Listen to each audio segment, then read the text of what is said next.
Imagine a culture swinging wildly between cynical irony and utopian hope. That constant oscillation between a crumbling dystopia and a brighter tomorrow is metamodernism. In 1996, in Hertfordshire, England, a group formed to capture that exact feeling. History of Guns started out as an industrial band, but quickly evolved into an expansive multimedia collective. The traditional music industry operates on strict rules.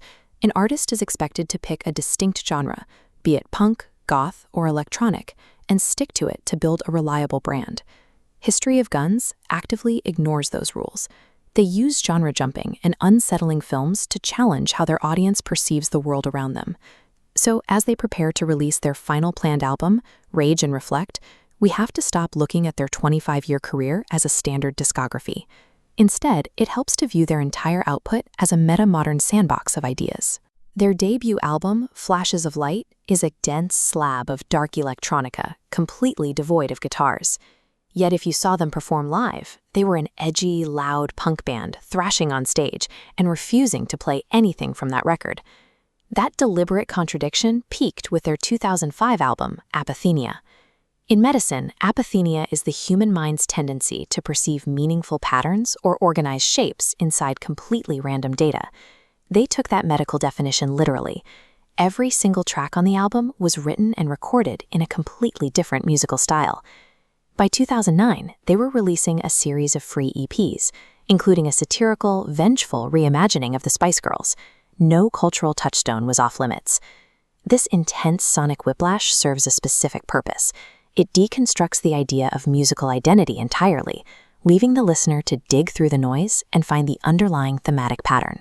That chaotic musical bed acts as a delivery mechanism for heavy, earnest critiques of society. Even the name History of Guns comes from a song written shortly after the 1996 Dunblane school massacre. The lyrics imagine a utopian future where firearms are entirely a thing of the past. Their 1999 debut single, Little Miss Suicide, tackled how the late 90s trivialized youth mental health issues. The title intentionally borrows the aesthetic of the popular British Mr. Men and Little Miss series. By invoking these cheerful children's book mascots, the band sarcastically highlighted how society was infantilizing serious psychological trauma. Taking bright, familiar pop culture aesthetics and using them to deliver grim reality is a classic metamodern technique. It's meant to unsettle you. The band went on a long hiatus from 2011 to 2022. When they returned for their Phase 4, they moved into extreme multimedia world-building.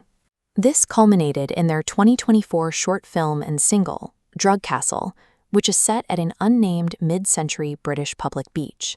The lore centers on an alleged seaside facility conducting unethical psychological experiments on the public, using frequency therapy to induce group psychosis.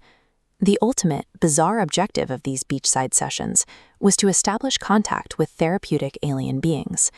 They expanded this narrative across multiple music remixes and companion videos, deliberately blurring the lines between real historical horror and pure fiction. With Drug Castle, the collective used their music to anchor a larger recurring narrative. By connecting films and remixes to a shared mystery, they built a persistent fictional world that requires the audience to participate in its unraveling. The psychological horror of Drug Castle connects directly to the existential themes explored in their long-planned 2024 album, Half-Light. The philosophical anchor for this record is a quote from the counterculture author Robert Anton Wilson. Wilson argued that the future is entirely up for grabs and that individuals must accept the responsibility of consciously creating the reality they want.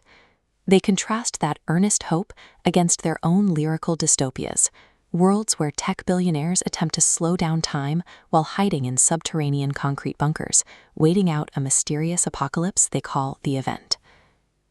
There is a bittersweet reality to all of this, too. Founders Max Rail and Del Alien have announced they will permanently part ways after they finish their final double album, Rage and Reflect.